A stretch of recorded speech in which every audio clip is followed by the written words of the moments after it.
Dumelang landlord, this is your tenant Disebo D. Welcome to my YouTube channel. Please do like, share and subscribe. And if you have anything to say, anything at all, please do drop a comment. I would really like to hear from you. My landlord Umkhokha the curse. Things are not happening. Alright, asiqalela. UNdlovu decided ukuthi uzobeka umntwana ngisho untuthuko esihlalweni. Hayi unomkhosi athi cold feet because lo owakhe umntwana ubuya kuphi esiswini sakhe, meaning she cannot compromise no put owakhe umntwana ozelwe uye in jeopardy like the way ayenze ukhulekana motivate ukuthi ayenze lento le. Hayi ke ugirl wathi no, owami umntwana akahlala esihlalweni, not in my son's name, not whatever. Ngoba umntwana number 1 sasemncane nani sekabeke lama reasons ukuthi umntwana omncane uNdlovu wagibela vele fast wathi yamele kungena umuntu ongcwele, lo muntu ongcwele yimi in hayi kanjalo ke uNdlovu sekangenile shiqi phakathi inside. Alright, sithi indaba yincane athi ke umkhulu anyeka akwazi ukuhlala emkhukhwini, umkhulu mele abuyele kwakhe. Yo ke this is where the problem started to begin for ulokhu nje unomkhosi. Buza ukuthi kanjani, because now semele ba share space. Lendlu le ebebabanikeze yona ababasabanikezanga. It was too good to be true. Yonke into enza uNdlovu man ine motive. Alright, uNdlovu athi benginipha course ukhulekani bekakhona and ukhulekani beka umkhululi. So ukhulekani is no longer here and ukhulekani is no longer umkhululi and umkhululi ayekahlala emjondolo. So umkhululi ula inside phakathi kukwami nonetheless.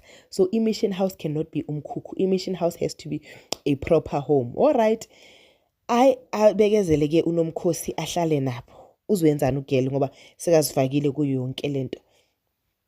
Ulo ugel lo usibahle anikezwe mandate ukuthi sibahle awusuzi uyenza into engakazi ibone. Usuza ngathi it's your last time usuza empilweni.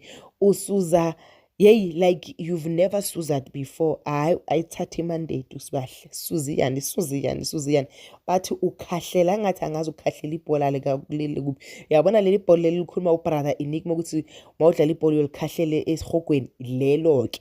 Akhahlela ibhola. Ngithi hayi shem unomkhosi abona ukuthi ayikho le.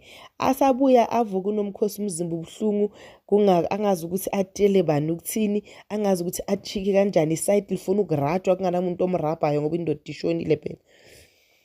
Angene ngesikhindi uNdlovu nevest. And ukhumbula ukuthi indoda mayihamba ngesikhindi is as good as naked, whether I'm Judea or not. Like your husband can not walk with those short in the house with visitors. Like that's as good as naked. Ahambe kanjalo athi hayi mina vele ngivuka kanje and mangivuka ngiqabuza amankosikazi wami nanga khisiyane abafazi bayacatshuzwa naba bayacatshuzwa abafazi abona ukuthi unomkhosi ayilingani nami ke le ayenzeni ugela ahamba yotshela uMamzobe.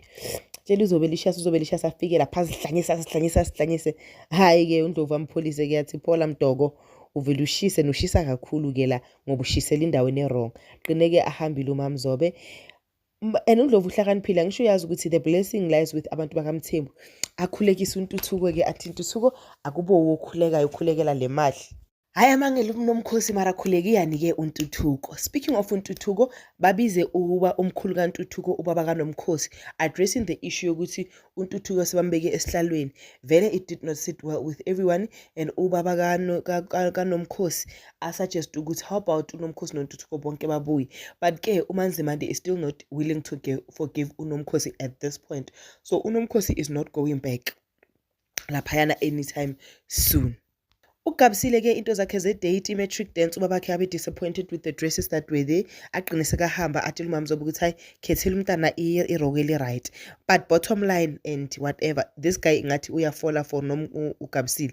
Angazi ukuthi ufuna imali or is genuinely falling for uGabisile. What I know is it's not going to end well in the friendship lane. I doubt, unless bazoyenza lento le isithembu se-metric dance. That is the only way this whole friendship yabo is will survive. But yeah, this is your girl Disebo D. Thank you for watching. I love you. Peace. Bye.